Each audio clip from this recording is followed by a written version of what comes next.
안녕하십니까. 전세계 계신 CBN 청취자 여러분, 하나님의 말씀으로 사랑과 행복 전하는 CBN 교과방송의 정수 인사드립니다.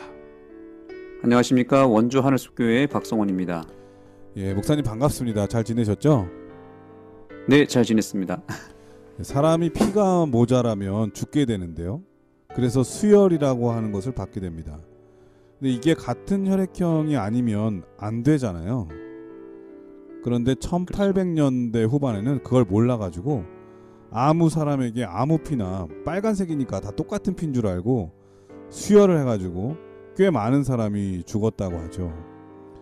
그런데 지금은 피들이 모자라다 보니까 아예 혈액형과 상관없이 누구에게든지 수혈할 수 있는 방법을 찾아냈다고 합니다. 정말 놀라운 시대 아닙니까? 근데 그 방법은 어떻게 하는 거냐면 모든 피에 있는 적혈구를 다 제거하는 방법인데요. 그렇게 하면은 그 보관 기간도 5년까지 늘어날 뿐만 아니라 혈액형과 상관없이 누구에게든지 수혈이 가능하게 된다고 합니다. 참 사람의 생명이 너무 소중한데 이러한 그 수혈을 통해서 누구 한 명이라도 살릴 수 있다면 그 엄청난 대단한 일이 되겠죠. 아무쪼록 우리 모든 청취자분들의 가정의 행복과 건강을 기원해 봅니다. 자, 오늘은 성구 연구 방법론 제 4번째 시간인데요. 제목은 나라 첫 번째 시간입니다. 먼저 기억절 말씀을 읽어드리겠습니다. 그에게 건세와 영광과 나라를 주고 모든 백성과 나라들과 다른 언어를 말하는 모든 자들이 그를 섬기게 하였으니 그의 권세는 소멸되지 아니하는 영원한 권세요 그의 나라는 멸망하지 아니할 것이니라. 다니엘서 7장 14절 말씀이었습니다. 자, 오늘 성경 예언 연구 방법론 4번째 시간의 제목은 나라 첫 번째 시간인데 어떤 말씀일까요? 네, 우리가 오늘날 사회 뉴스를 보게 되면 끊임없이 이런 질문을 하게 됩니다. 과연 이 세상에 진정한 나라는 존재하는가? 과연 어떤 나라가 좋은 나라인가? 이렇게 생각을 할 때 경제가 부강한 나라나 자유가 보장된 나라, 복지가 풍성한 나라 이런 나라들을 꿈꿀 수 있겠지만 그러나 이 모든 나라도 결국에는 불완전하고 결국에는 실패하고 무너질 수밖에 없는 그런 한계가 있는 나라이죠. 성경은 단순히 역사를 기록한 책이 아닙니다. 성경은 사실 두 나라의 이야기를 하고 있습니다. 인간이 세운 나라 그리고 하나님이 세운 나라, 이 두 가지 이야기를 하고 있는 것인데요. 그리고 요한계시록은 말합니다. 이 세상의 모든 반역이 끝나고 하나님께서 영원히 다스릴 나라가 올 것이라고 말하고 있죠. 오늘 우리가 배우게 될 나라는 바로 그 하나님의 나라, 영원한 나라를 배우게 될 것이고 그 나라를 이 땅에서 어떻게 세울 수 있는지를 또한 배우게 될 것입니다. 예, 성경의 예언의 궁극적인 그 정점이라고 할 것 같으면 하나님의 나라는 우뚝 세워지고 세상의 나라는 멸망당할 것, 끝날 것을 의미하잖아요. 그것이 어떻게 세워지고 어떻게 끝나게 될 것인지에 대한 예언이 바로 우리가 성경 예언을 통해서 깨닫게 되는데 그 말씀을 이해하기 위해서는 이 나라의 흥망성쇠 그리고 하나님의 나라는 어떻게 세워지는지를 아는 것은 매우 중요한 것이 되리라 생각합니다. 오늘 그 말씀을 우리 박성원 목사님과 함께 살펴보는 시간이 되겠습니다. 말씀에 앞서 참여 듣고 시작합니다. 여기는 말씀의 방송 CBN 코리아입니다.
기쁨 넘치네.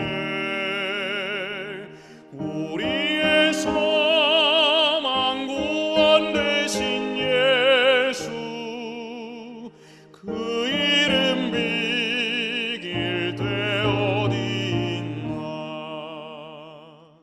예, 참미 잘 들었습니다. 이럴 소지는 니므롯과 니느웨라고 하는 제목인데요. 어떤 말씀일까요? 네, 인류 최초의 나라는 바로 하나님의 나라 에덴이었습니다. 안타깝게도 죄가 들어오고 나서 결국 인류는 더 이상 이 하나님의 최초에 세운 에덴으로부터 추방당하게 되었습니다. 그로 인하여 영원한 생명을 가져다주는 생명나무와도 단절이 되었습니다. 그리고 인류는 그때부터 두 부류로 갈라지게 됩니다. 하나님께 예배하기 위해서 제단을 쌓아 올리는 사람들이 있다면 반면에 하나님을 대적하고 건물을 쌓아 올리는 사람들로 나뉘게 됩니다. 제단을 쌓아 올리는 사람들은 하나님의 나라를 세우는 사람들인데 바로 셋의 후손들입니다. 반면에 건물을 쌓아 올리고 뭔가 탑을 쌓아 올리는 사람들이 있었는데 그들은 인간의 나라를 세우는 사람들이고요. 주로 가인의 후손들이라고 말할 수 있습니다. 결국 최초의 인류로부터 두 세력으로 갈라지게 되었고 선과 악의 대쟁투가 일어나면서 지금까지 오늘날까지 이 두 세력이 치열하게 싸우게 된 것입니다. 오늘날에도 두 부류는 명확하게 나눠집니다. 하나님의 나라를 세우는 사람들과 인간의 나라를 세우는 사람들로 구분할 수 있는데 과연 오늘날 나는 어떤 나라를 세우는 사람인지 생각해 볼 필요가 있습니다. 하나님의 백성인지 아니면 사단의 세력 속에 세상 속에 거해 있는지 그것을 우리가 분별하는 구분점을 알고 있어야 되겠죠. 그 구분점은 과연 무엇일까요? 오늘 본문을 보면 그 구분점이 되는 포인트를 발견하게 됩니다. 오늘 본문의 52페이지에서는 이렇게 이야기하고 있습니다. 에덴 동산에서 나온 후 사람은 자신의 생존을 유지하기 위해 열심히 일해야만 했다. 삶은 더 힘들어졌고 고통 가운데 이마에 땀을 흘리며 살아가야 했다. 네, 에덴으로부터 추방당한 인류는 끊임없이 어떤 위기를 만나게 되고 고통과 고난의 순간을 맞이하게 됩니다. 우리가 잘 알듯이 사람의 진가는 언제 나타나는가 하면 바로 위기의 때에 나타나게 됩니다. 고통의 바람이 불 때 그 실체가 드러나게 되어 있죠. 인류에게 처음 불어닥친 위기의 바람은 굉장히 컸습니다. 그때 참된 알곡과 거짓 가라지가 구분되기 시작했는데요. 자, 먼저 하나님의 나라를 세우는 사람들이 이 위기의 때에 무엇을 했는지 한번 보겠습니다. 오늘 본문 52페이지에 다음과 같은 말이 있습니다. 그럼에도 불구하고 우리의 첫 조상은 진정한 주권자이신 하나님께서 동산으로 돌아갈 길을 마련해 주실 것을 믿었고 세상이 타락한 직후부터 하나님께서 세상에 베푸신 구원을 신실하게 기다리며 에덴의 동쪽으로 예물을 가져왔다. 네, 여기 보니까 이 위기의 순간에 하나님의 나라를 세운 백성들은 무엇을 했다라고 말하고 있죠? 여기 마지막에 보니까 예물을 가져왔다라고 이야기하고 있습니다. 인류의 첫 존상은 하나님의 동산으로부터 추방당했지만 그 위기의 상황 속에서도 여전히 하나님께 예배를 드렸다는 것입니다. 버림받고 쫓겨나고 또한 삶은 망가졌지만 그럼에도 불구하고 그가 있는 그곳에서 예배를 통해 하나님의 나라를 세우면 그곳이야말로 바로 하나님이 거하시는 에덴이 될 수 있다라고 하는 믿음을 바로 인류의 첫 조상들이 가졌던 것입니다. 우리의 삶에 만난 위기, 또 아픔, 상처, 고통 속에서 우리가 무엇을 먼저 해야 할까요? 너희는 먼저 그의 나라와 그의 의를 구하라고 하는 그 하나님의 말씀에 순종하여 우리가 하나님의 나라를 먼저 세울 때 하나님은 그곳에 놀라운 역사를 허락해 주실 것입니다. 우리가 뭔가 위기를 만났을 때, 우리가 어떤 급한 일을 만났을 때 우리에게서 나오는 것이 무엇이냐에 따라서 그 속에 어떤 내용물이 나오느냐에 따라서 우리 안에 하나님의 나라가 세워졌다는 증거를 알게 될 것입니다.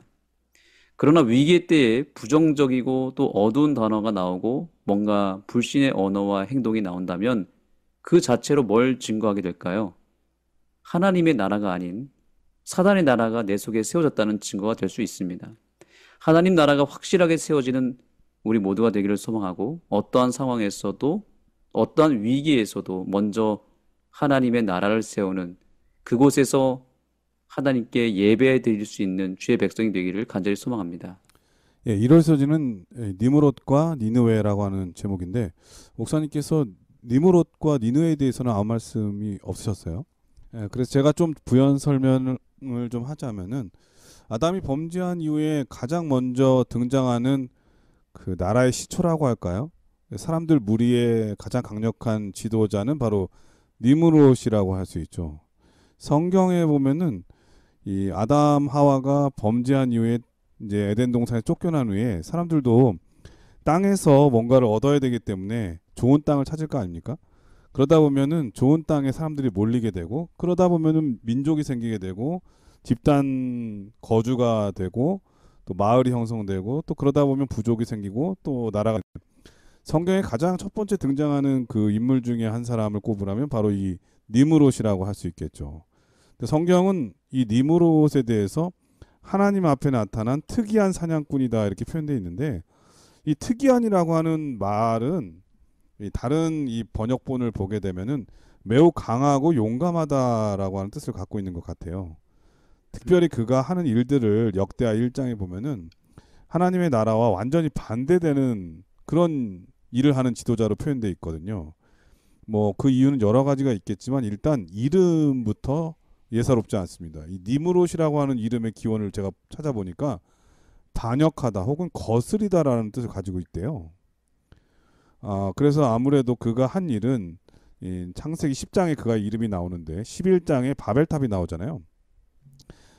그것과 매우 관련이 있어 보이거든요. 바벨탑은 알다시피 그 신할 땅에 세워진 하나님을 반역하고 거스리는 인간의 업적을 상징적으로 보여주는 게 바로 이 바벨탑이잖아요. 그리고 고대 역사가는 이 니므롯을 일컬어서 아수르의 창시자라고 표현하고 있어요. 아수르의 수도가 어딘지 아시죠? 니느웨잖아요. 그러니까 종합해 볼 때 이 니므롯이라고 하는 사람과 니느웨는 하나님과 대적하는 나라와 그 수도라고 말할 수 있을 것 같습니다. 그러니까 니므롯은 당시 엄청난 재능과 힘과 리더십을 가지고 있었던 존재로 보이는데 그러니까 하나님도 인정하는 아주 강력한 사냥꾼이죠. 그 힘 있는 리더십을 가진 장수고 또 나라를 세운 왕이기도 하고요. 근데 하나님의 나라와 반역되는 그런 두 나라를 목사님께서 언급한 그 나라를 표현하는데 매우 의미 있게 상징적으로 표현했다고 이렇게 말할 수 있을 것 같습니다. 이걸 보면은 같은 재능을 가지고 있어도 어떤 사람은 하나님의 나라를 세우는 사람의 일을 하고 나라를 세우는 일을 하는 사람이 있고 같은 힘을 가지고 하나님을 반역하고 하나님의 나라를 대적하는 일을 하는 사람이 있다고 하는 것을 알 수가 있습니다. 우리는 어떠한 사람이 되어야 될지 이 일요일 교과를 통해서 느낄 수가 있었네요. 월요일 소지는 아브라함의 부름이라고 하는 제목인데요. 어떤 말씀일까요? 네, 하나님은 항상 매 시대마다 하나님의 나라를 지키고 그 나라를 이끌어갈 도구 또 그런 사람을 세우셨습니다. 나라를 이루기 위해서는 사실 우리가 사회 시간에 배웠겠지만 세 가지 기본 조건이 있습니다. 혹시 아시나요, 목사님? 네, 아무래도 주권이 있어야 되고 영토가 있어야 그렇죠. 되고 네, 사람들이 있어야 되겠죠. 맞습니다. 영토, 주권, 국민, 영토, 주권 이렇게 볼 수 있습니다. 여기서 물론 다 중요할 수 있겠지만 이번 교과의 주제 관점에서 봤을 때 가장 중요한 요소가 있다면 그것은 주권이라고 할 수 있습니다. 여기서 주권이라 함은 통치 체제라고 말할 수 있는데 그것은 구체적으로 말하면 법. 우리나라도 헌법이라고 하는 게 있잖아요. 이 법치 국가잖아요. 그렇죠? 그래서 네네. 법이 상당히 중요한 것입니다. 그리고 그 법에 따라서 나라를 이끌어갈 지도자가 바로 이 주권의 실체라고 할 수 있죠. 그래서 이 주권이라고 하는 것은 상당히 중요한 것인데요. 만약에 법이 무너지고 그 법을 지키는 지도자가 무너지면 나라가 어떻게 되겠습니까, 목사님? 부질서해지겠죠. 예, 완전히 나라가 이제 무질서하게 되고 무너지게 되는 것이죠. 그래서 아무리 그 나라에 국민이 많이 있고 뭐 영토가 아무리 넓게 있어도 그 나라를 이끌어가는 법이 부실하거나 그 법이 온전하더라도 그 법 질서가 무너져 버리면 그리고 그 법을 지키고 이행하는 지도자가 무너져 버리면 나라는 존립할 수 없게 되는 것입니다. 창세기 10장에 보면 갑자기 아브라함이라고 하는 인물이 등장합니다. 하나님이 갑자기 갈대아 우르라는 이방 땅에 살고 있는 이 아브라함을 불러내십니다. 그런데 자세히 보시면 이미 하나님께서 구별해 놓은 백성들도 있었고 또 정해 주신 땅도 있었어요. 그런데 왜 아브라함이라고 하는 이 변방의 인물을 그 우상 숭배의 나라에서 이끌어 왔을까요? 그것은 매우 중요한 이유가 있었기 때문입니다. 지금 하나님은 정해놓은 영토와 국민은 나름대로 세팅이 되어 있었지만 문제는 무엇이었을까요? 하나님의 법이 무너진 것입니다. 하나님 나라의 법이 다 무너져서 하나님 백성들이 타락하기 시작했고 우상 숭배가 시작되었고 그로 인해서 급속도로 타락하게 됩니다. 그래서 하나님 나라의 영토에 하나님 나라의 법이 실종돼 버린 것이니까 이것은 매우 심각한 문제였던 것입니다. 아무리 눈을 씻고 찾아봐도 그 영토와 그 국민 속에서 하나님의 나라의 법을 잘 지키고 재건할 사람이 보이지 않았던 것입니다. 그래서 결국에는 이방 땅에 있었던 인물이었지만 그러나 하나님의 법을 그 이방 땅에서도 신실하게 지켰던 인물을 발견했으니 그가 바로 누구였을까요? 바로 아브라함이었던 것입니다. 이처럼 하나님은 하나님의 나라가 인간이 세운 나라에 의해서 뭔가 영향을 받고 공격받아서 이 나라가 위태롭기 시작할 때, 그래서 이 하나님의 나라가 점점 작아지기 시작할 때 하나님은 하나님의 나라를 새롭게 세우기 위하여 새로운 지도자를 늘 세우셨습니다.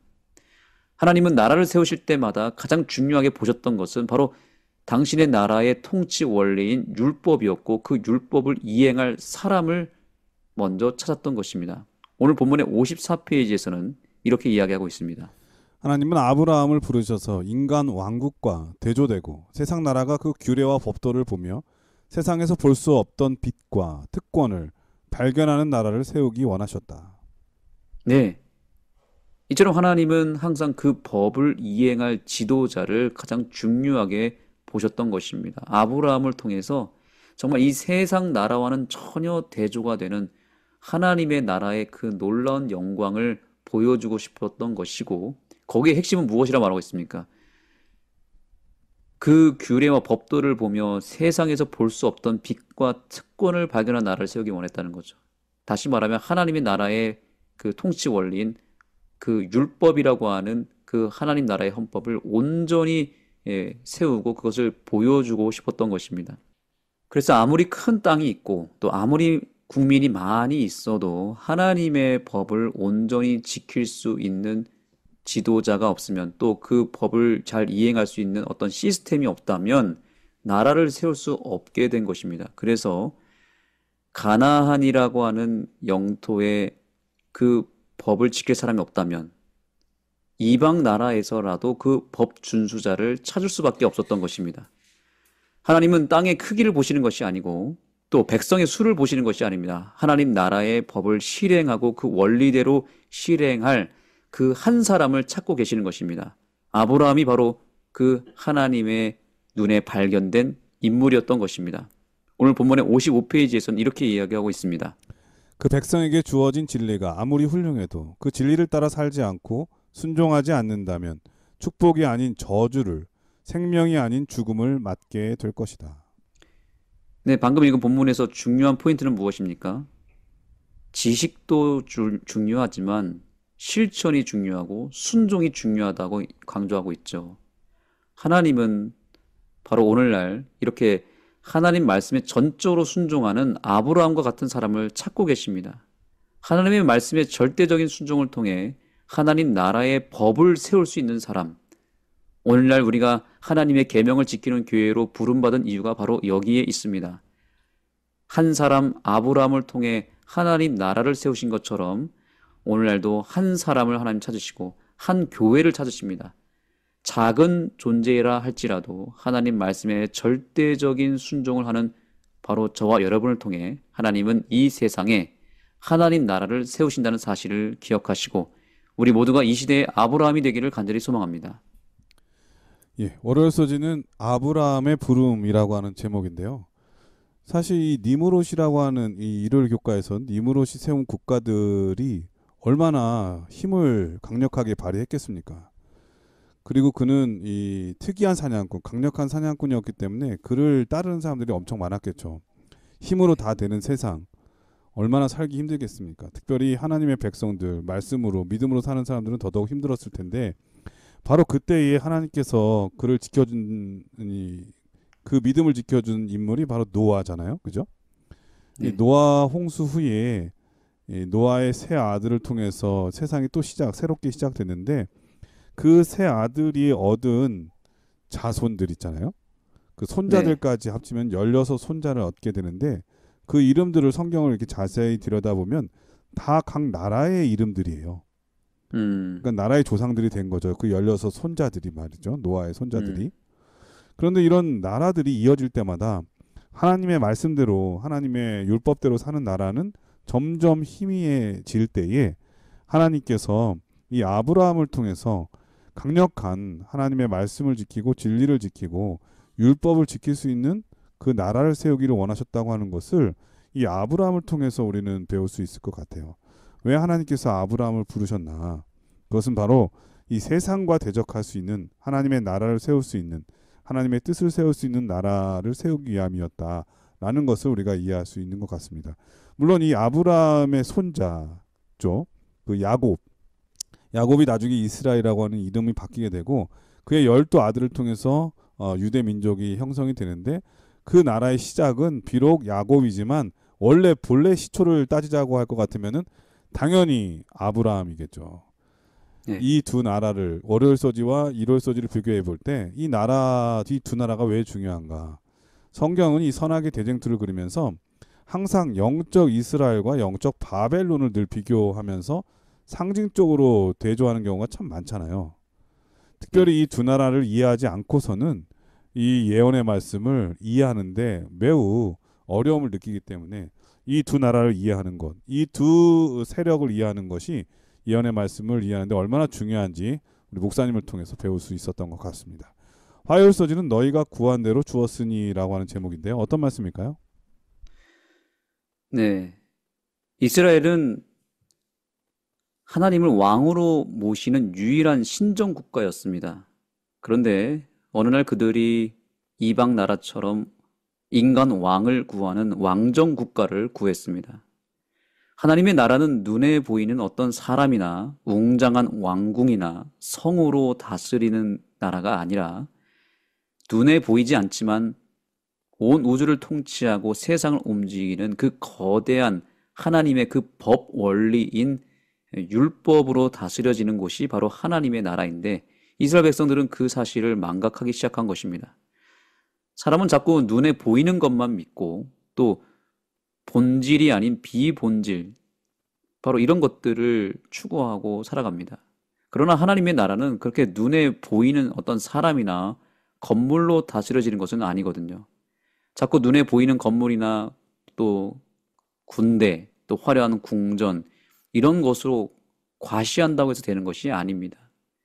눈에 보이지 않는 하나님과 그분이 제정하신 율법의 원칙들이 이 세상을 움직이고 있다는 것을 깨달아야 한다는 것이죠.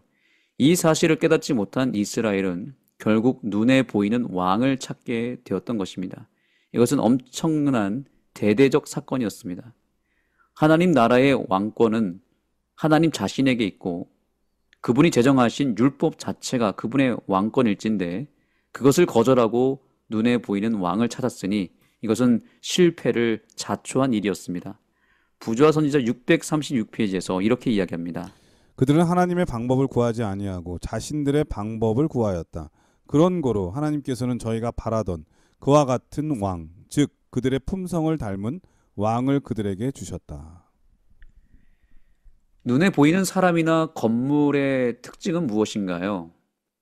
공통적인 특징이 있습니다. 그것은 사람이든 어떤 물질이든 건물이든 다 영원하지 않고 또한 영원히 지속적이지 않는다는 것이죠. 언젠가는 반드시 낡고 무너져 버리죠. 왕을 구한 것 자체가 실패일 수밖에 없는 것은 눈에 보이는 그 사람이라고 하는 존재도 시간이 지날수록 점점 악화되고 낡고 사라지게 될 사람을 이 인간들이 의지하게 된 것이기 때문에 당연히 큰 패착일 수밖에 없습니다. 아무리 훌륭한 지도자라 할지라도 시간이 지나면 어떻게 됩니까? 점점 시간이 지날수록 약화되고 부족함이 드러나고 몸도 쇠하여질 수밖에 없지 않습니까? 그래서 저자는 본문 교과 57페이지에서 이렇게 이야기합니다. 이 왕들의 통치가 상황을 얼마나 악화시켰는지는 이스라엘이 왕을 세우기로 한 결정 이후에 역사를 보면 알 수 있다. 어떤 왕은 다른 왕들보다 좀 나았지만 선한 왕들조차 잘못을 저질렀다. 네, 악한 왕뿐만 아니라 선한 왕들조차도 결국에는 넘어지고 무너졌다는 것입니다. 이 세상에 정말 믿을 사람이 아무도 없다는 것을 뼈저리게 느낄 수밖에 없었던 것이죠. 믿는 도끼에 발등 찍힌다는 말이 있잖아요. 사람은 결국 믿을 대상이 되지 못합니다. 똑같은 죄인일 뿐이고 똑같이 결핍이 많습니다. 우리가 사회에서 지도자들에게 종종 실망하는 이유가 왜 그렇습니까? 그들 또한 우리와 똑같이 부족한 죄인일 뿐인데 너무 우리가 어떤 공동체 안에서 지도자를 너무 선망하고 의지하다 보니까 실망도 큰 것입니다. 사회뿐만 아니죠. 회사나 교회에서도 심지어 가정이라고 하는 공동체 속에서도 우리는 자꾸 눈에 보이는 어떤 사람이나 또 다른 어떤 눈에 보이는 여러 가지를 의지하고 그것을 믿다 보니까 실망만 할 뿐입니다. 그래서 우리가 사람에게 실망하는 것이 정말 여러 가지 있지 않습니까? 그들이 문제라기보다는 그들을 너무 믿는 그 사람들이 문제일 수도 있는 것이죠. 자, 오늘 본문의 57페이지에서는 또한 이렇게 이야기하고 있습니다. 그때나 지금이나 모든 인간 정부는 한 가지 공통점을 가지고 있다. 그것은 죄인이 다른 죄인을 다스린다는 것이다. 네, 이것은 변함없는 진리입니다. 사람이 다스리는 모든 곳은 결국엔 다 부패할 수밖에 없고 실수하고 실망이 클 수밖에 없다는 것이죠. 왜냐하면 우리가 서로 다 죄인이기 때문에 그런 것입니다. 그래서 이미 실패가 분명한 이 통치 체제를 이스라엘 백성들이 추구하였으니 당연히 그들이 실패할 수밖에 없었던 것입니다. 따라서 기독교는 눈에 보이는 어떤 사람이나 건물로 하나님을 증거하는 곳이 결코 아닙니다. 보이지 않는 하나님에 대해서 증거하는 곳이 되어야 합니다. 그래서 우리의 신앙에는 첫 단추를 잘 꿰어야 합니다. 신앙을 시작할 때 주로 종종 유력한 지도자나 또 혹은 친한 사람에 의해서 신앙을 시작하는 경우가 많죠. 예를 들면 설교를 정말 잘하는 목사님의 말씀 때문에 신앙을 하는 사람도 있고요. 어떤 탁월한 리더십을 통해서 나를 이끌어준 누군가에 의해서 신앙을 하기도 하죠. 그러나 우리가 그 상태로 결코 머물러서는 안 되는 이유는 결국 사람에 의해서 신앙을 하게 되면 또한 실망을 하게 된다는 것입니다. 대부분 많은 사람들이 교회를 떠난 이유가 바로 사람 때문에 실망해서 떠나는 경우가 많이 있습니다.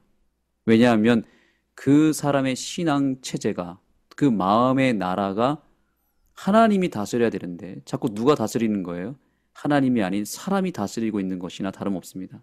사람이 우상이 돼버린 것이죠. 그래서 사람에게 실망해서 신앙을 떠나거나 혹은 사람에게 오히려 감동을 받아서 신앙을 시작하는 것 자체가 상당히 위험할 수 있다라고 하는 것을 우리는 깨달아야 됩니다. 그래서 우리는 보이지 않는 하나님을 끊임없이 갈망하고 그분이 주시는 영적인 축복을 얻기 위하여 오히려 하나님의 말씀을 굳게 붙잡고 또한 기도로서 우리의 믿음을 끊임없이 전진시키는 그런 결단이 필요한 것입니다. 그러므로 우리가 보이는 것을 의지하는 것이 아니라 보이지 않는 하나님을 의지하는 우리 모두가 되기를 간절히 소망합니다. 화요일서지는 너희가 구한 대로 주었으니 라고 하는 제목인데요. 이 왕을 요구한 것이 얼마나 큰 실수였는지를 우리가 살필 수가 있어요. 하나님의 나라는 하나님께서 다스리시는 나라잖아요. 그런데 그 나라에서 백성들이 왕을 요구한다는 것은 더 이상 하나님의 통치를 받아들이지 않겠다고 하는 뜻이잖아요. 우리의 믿음이라고 하는 것은 하나님의 말씀의 영향력이 우리에게 얼마나 미치느냐, 그것이 중요한 것 같습니다. 하나님의 말씀이 영향을 미치지 않고 사람의 말이 오늘날도 이렇게 우리의 삶을 움직이고 있다면 그것은 인간 나라의 힘으로 다스리는 나라의 사람이 되고 마는 거죠. 그런데 우리가 하나님의 말씀대로 삶을 움직이고 또 삶의 모든 것을 계획한다면 그것은 하나님께서 다스리시는 나라에 거하고 있고 그 영향력 아래 있다고 하는 거죠. 이스라엘 백성들이 이 가나안 땅 약속의 땅을 갈 때에 율법을 이 제사장들이 이 어깨에 법궤를 메고 갔잖아요. 그런데 그 네. 하나님의 말씀이 멈출 때는 멈춰 있고 또 움직일 때는 행진하게 돼 있었거든요. 그들의 삶의 방향이 무엇에 따라 움직이느냐, 이것이 바로 우리의 삶의 주권이 어디에 있느냐를 다룰 수가 있는 거죠. 태어나서 어른이 되고 어느새 부모가 되었을 때 이 자식들을 보면서 저는 이런 생각을 할 때가 있습니다. 제발 우리의 자녀들은 인생의 나쁘고 슬프고 괴로운 일들은 아주 조금만 그리고 가볍게 지나갔으면 하는 그런 생각들. 이게 엄마 아빠 마음이잖아요. 목사님도 그러시죠. 그렇죠. 자녀들은 인생에서 괴롭고 슬픈 일은 아주 조금만 가볍게 지나갔으면. 하나님께서도 이스라엘이 이방 나라들처럼 왕을 구했을 때에 이런 마음이셨을 거예요. 백성들이 열방처럼 왕이 있으면 좋을 것 같아 보여도 악한 왕을 만나면 얼마나 그들을 힘들게 하고 못 살게 구는지 다 아시잖아요. 옛말에 이 부모님 말씀 잘 들으면 자다가도 떡이 나온다 이런 말이 있지 않습니까? 그렇죠. 그렇죠. 네. 속담인지 아닌지 모르겠는데 저 어렸을 때 이런 얘기 많이 들었거든요. 네. 근데 이게 어릴 때는 크게 못 느끼며 살아요. 괜히 부모님의 권위를 세우기 위해서 저런 말 하는 거 아닌가. 사춘기 때는 이런 게 또 너무 싫기도 하고. 그런데 제가 어른이 돼 보니까 살면서 하루하루 깨닫는 게 바로 그거 같아요. 부모님의 말씀이 얼마나 소중한지. 그리고 그 말씀은 나를 사랑하기 때문에 한 말씀이잖아요. 나를 가장 사랑하는 사람의 말이 가장 유익하게 된다고 하는 것을 우리는 살면서 많이 깨닫게 됩니다. 이런 하나님의 약속을 이 백성들이 조금만 잘 이해했으면 얼마나 좋았을까. 오늘 끊임없이 지금 목사님께서 두 나라에 대한 말씀을 하십니다. 인간 나라, 인간의 세력이 움직이는 나라, 하나님의 주권이 영향력 있게 발휘하는 나라. 하나님께서 그런 나라를 세우기를 원하셨는데 그런 나라의 백성들이 점점 하나님을 떠나고 하나님을 반역했을 때에 이르러 오는 슬픔, 하나님의 아픔이고 하나님의 고통이라고 하는 것을 오늘 말씀을 통해서 느낄 수가 있었네요. 자, 그럼 여기서 찬미 한 곡 들으신 다음에 계속해서 수요일 목요일 소지를 공부하도록 하겠습니다. 여기는 말씀의 방송 CBN 코리아입니다.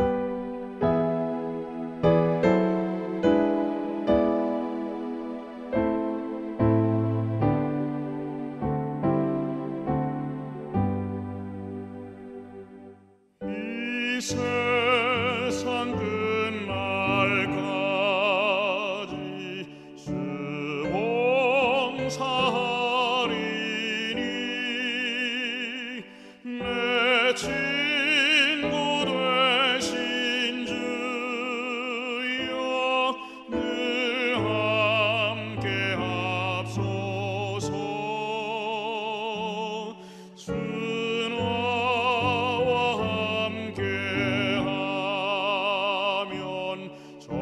전쟁도 겁없고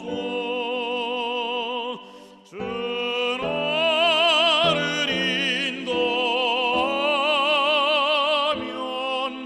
늘 안심하리라.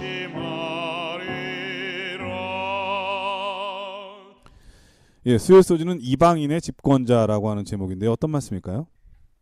이렇게 신정 국가에서 즉 하나님이 다스리는 나라에서 왕정 국가로 전환된 이스라엘 국가는 이제 점점 타락의 길로 나아가기 시작합니다. 오늘 본문의 58페이지에서 이렇게 얘기합니다. 인간 왕을 요구함으로 걷잡을 수 없이 타락한 이스라엘과 같이 교회도 이방 집권자를 교회에 드리고 세상과 타협함으로 심각하게 타락했다. 네, 굉장히 걷잡을 수 없이 이스라엘 나라가 타락하기 시작했다고 말합니다. 신정 국가와 왕정 국가의 차이는 다른 것이 아닙니다. 어떤 문제가 생겼을 때 누구에게 먼저 달려가서 누구에게 먼저 의지하느냐의 문제입니다. 누구를 의지하느냐? 하나님을 의지하는 대신에 세상을 의지하기 시작한 교회는 점점 타락하게 된 거죠. 일단 세상 권력을 의지합니다. 세상 권력을 의지하면 당장은 실제적인 도움과 유익을 받게 되죠. 물질로도 도움을 받고 또 눈에 보이는 여러 가지 것들이 금방 이렇게 변화되는 모습을 보면서 사람들은 마음을 빼앗길 수 있습니다. 그러나 그것은 그때뿐입니다. 본질이 아닌 비본질은 늘 우리가 쉽게 얻을 수 있는 것이지만 또한 반면에 쉽게 사라져 버리는 단점도 있습니다. 그러나 눈에 보이지 않는 본질을 추구하면 당장은 눈에 드러나지는 않지만 결국에는 이것이 최종적인 승리를 가져다주고 또한 오랫동안 그 상황을 유지시켜주고 또한 쉽게 무너지지가 않습니다. 그러나 이 본질을 추구하고 본질을 먼저 붙잡는 것이 어려운 것은 당장 결과가 나타나지 않기 때문이고요. 이게 눈에 잘 드러나지 않아서 그렇습니다. 그래서 자꾸만 세속적 가치를 추구하는 것이 더 쉽고 또 더 빨라 보이기 때문에 눈에 보이는 것을 의지하는 것은 우리의 본능일 수밖에 없습니다. 그러나 그것이 결국 타락의 지름길이 될 수도 있다는 것을 명심해야 됩니다. 이번 교과를 통해서 우리는 내 삶을 좀 돌아보면서 과연 내 삶의 여러 영역이 있잖아요. 가정, 교회, 여러 공동체, 또 삶의 영역 가운데서 과연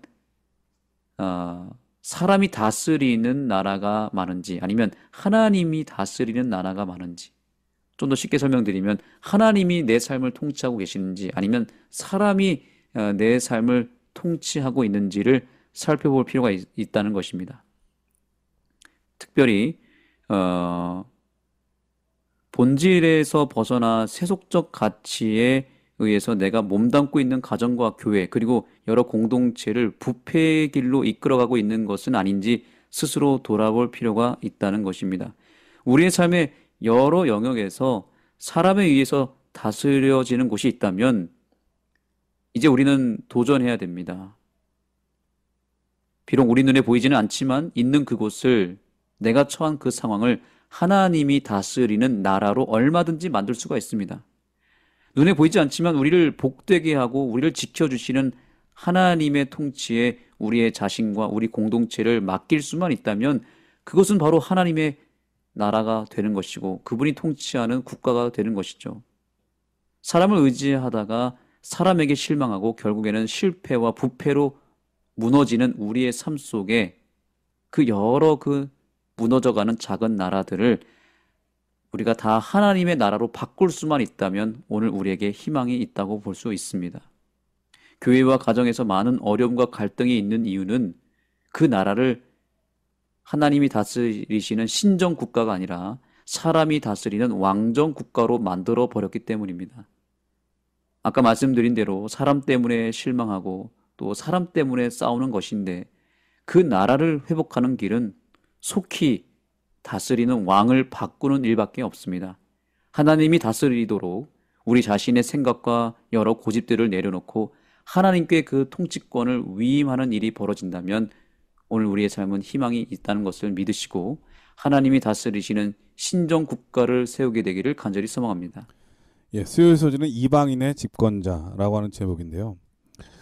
옛날부터 이 남의 떡이 커 보인다 이런 얘기 있잖아요.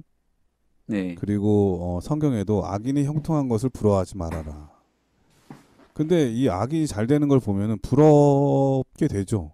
그래서 어떻게 부자가 됐나, 어떻게 성공했나 그러한 방법들을 이렇게 보게 되고 그것이 좀 뭐라 그럴까 하나님의 말씀하고 조금 어긋나도 야 저렇게 해야 되는구나라는 생각으로 우리의 눈을 바꿀 때가 있어요. 우리의 시야를 하나님께 고정하기보다는 세상으로 눈을 이렇게 돌릴 때가 있거든요. 저도 어렸을 때 보면은 저희 어머니가 재림 성도가 된 다음부터 남의 집에서 음식 갖다 주면 그것이 그렇게 맛있다고 막 되게 좋아했던 기억이 나요. 왜냐하면 조미료도 많이 넣고 막 그러니까. 근데 저희 어머니가 재림 성도가 된 다음부터 조미료도 별로 안 넣으시고 이렇게 어린 마음에 남의 집 음식이 더 맛있다고 그렇게 생각이 들었었나 봐요. 그런데 그렇게 잘 먹고 남이 뭐 갖다 주면 이렇게 잘 먹고 근데 그 모습을 본 엄마 마음은 좀 안 좋았을 거예요. 근데 시간이 지나서 제가 지금 보면은 어머님이 해주신 음식이 제일 좋은 음식이라는 걸 느끼게 돼요. 그리고 제일 맛있고. 왜냐면 저를 사랑해서 제일 좋은 것만 쓰시는 분이 어머님이시니까요. 그러니까 이제 그런 걸 깨닫기 전에는 잘 모르는 거죠. 이 사무엘서나 사사기를 공부하다 보면은 가끔씩 이런 질문을 받아요. 왜 사사들이 타락했을 때 더 좋은 사사를 달라고 하면 되지? 왜 이스라엘 백성들은 왕을 요구했을까? 왜 왕을 요구했을까? 사람을 바꾸면 되는데 어차피 똑같은 사람인데 어떻습니까? 성경 사사기 시대를 한마디로 정의하면 성경의 표현대로 자기 소견에 옳은 대로 행하던 시대가 바로 그 시대거든요. 오늘날도 마찬가지고요. 얼마나 그러니까 시끄럽고 분열이 많고 다툼이 많았겠습니까? 그런데 이 이웃 열방들을 보니까 다 왕을 가지고 있는데 그 왕들이 강력한 왕권을 가지고 다스리는 걸 보니까 그게 더 좋아 보였던 거죠. 자기 소견에 옳은 대로 자기 멋대로 사는 것보다야 강력한 왕이 다스리는 게 100배 좋다고 생각이 들었던 것 같습니다. 근데 이 자기 소견에 옳은 대로가 되게 문제거든요. 하나님께서는 우리의 여전히 왕이신데 하나님의 말씀을 듣기보다는 자기 소견에 옳은 대로 듣다가 안 되니까 하나님의 말씀이 아닌 강력한 인간의 힘을 쳐다보고 그것을 지배받기 원했다는 거죠. 하나님 입장에서 얼마나 속상하셨을까.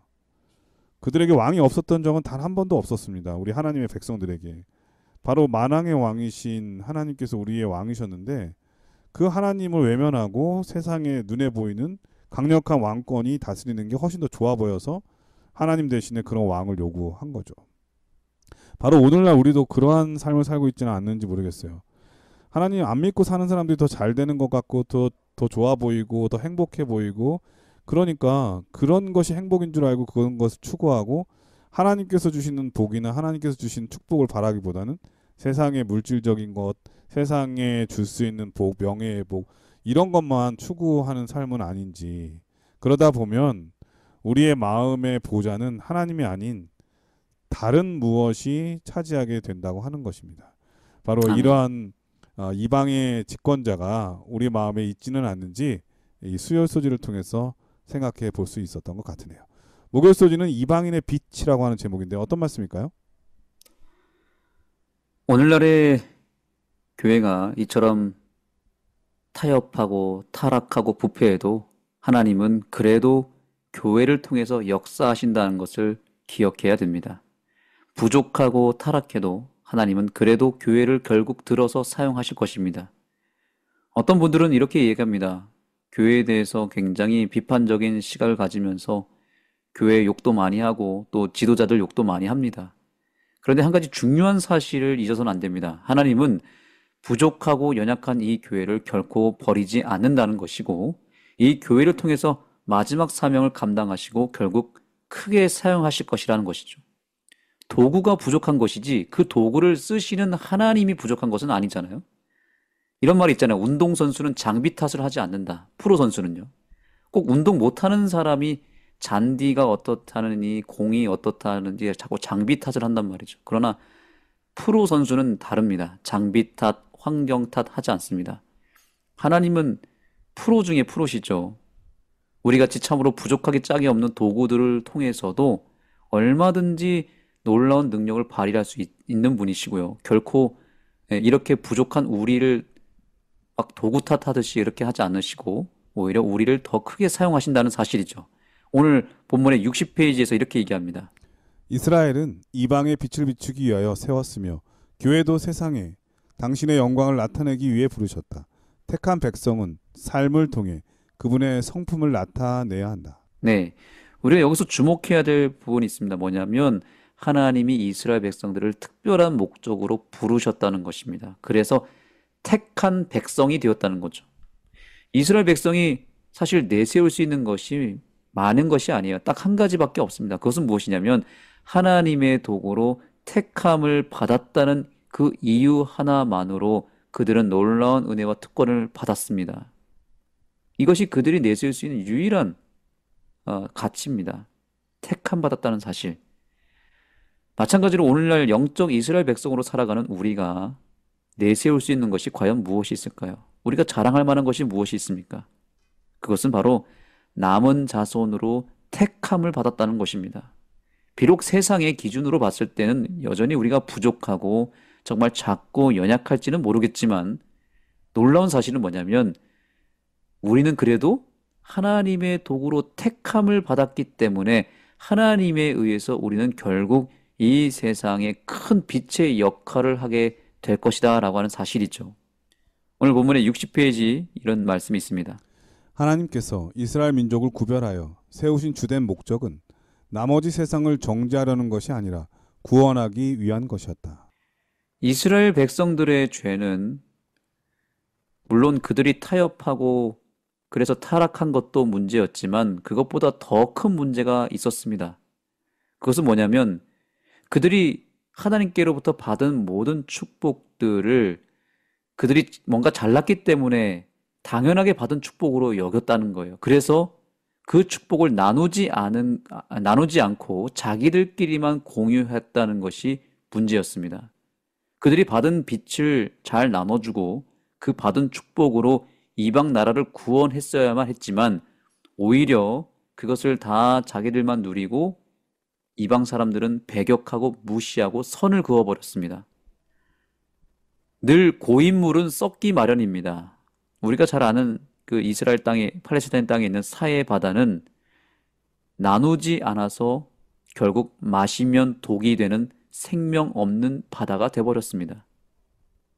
이스라엘 백성들이 하나님께 선택받은 것을 그저 누리기만 했지 그들이 사명을 다해서 받은 축복을 나누는 일에 실패해버렸습니다. 우리는 성경을 통해 구약 이스라엘 백성들의 실패와 신약의 이스라엘 백성들의 실패를 둘 다 오늘 보게 되었습니다. 구약의 이스라엘 백성들은 나누지 않아서 타락했고 신약의 이스라엘 백성들은 세상과 타협해서 타락을 했습니다. 이 모든 문제의 원인은 인간 속에 있는 이기심 때문에 그런 것입니다. 교회가 이기적이면 잘 나눠주지 않습니다. 그리고 자기가 좋아하는 것만 추구하다 보니 자꾸만 세상과 타협하게 되죠. 이 악순환이 계속되는 것입니다. 정말 무서운 것은 이러한 하나님 백성의 이기심의 역사가 오늘날 교회에서도 반복된다는 것입니다. 그래서 저자는 오늘 교과 61페이지에서 이렇게 이야기합니다. 그분은 당신의 백성들을 사용하여 죄인들을 그리스도께로 이끌기를 갈망하신다. 하나님의 교회를 통해 전파되는 새천사의 기별은 선택된 소수에게가 아니라 모든 나라와 족속과 방언과 백성에게 전해야 할 기별이다. 네, 우리가 받은 모든 영적인 축복들이 소수에게만 누리라고 주신 것이 아니라 무엇하라고 주셨다고요? 철저하게 전하라고 주신 기별이라고 말하고 있습니다. 남은 자손으로 선택받았다는 그 특권에 젖어서 나누지 않고 선교하지 않을 때 교회는 점점 타락하게 되어 있습니다. 그리고 금방 세속화돼 버립니다. 하나님은 오늘날 남은 교회로 부름받은 우리가 똑같은 실수를 범하지 않기를 갈망하고 계십니다. 우리는 정말 중요한 기로에 서 있습니다. 어떤 기로일까요?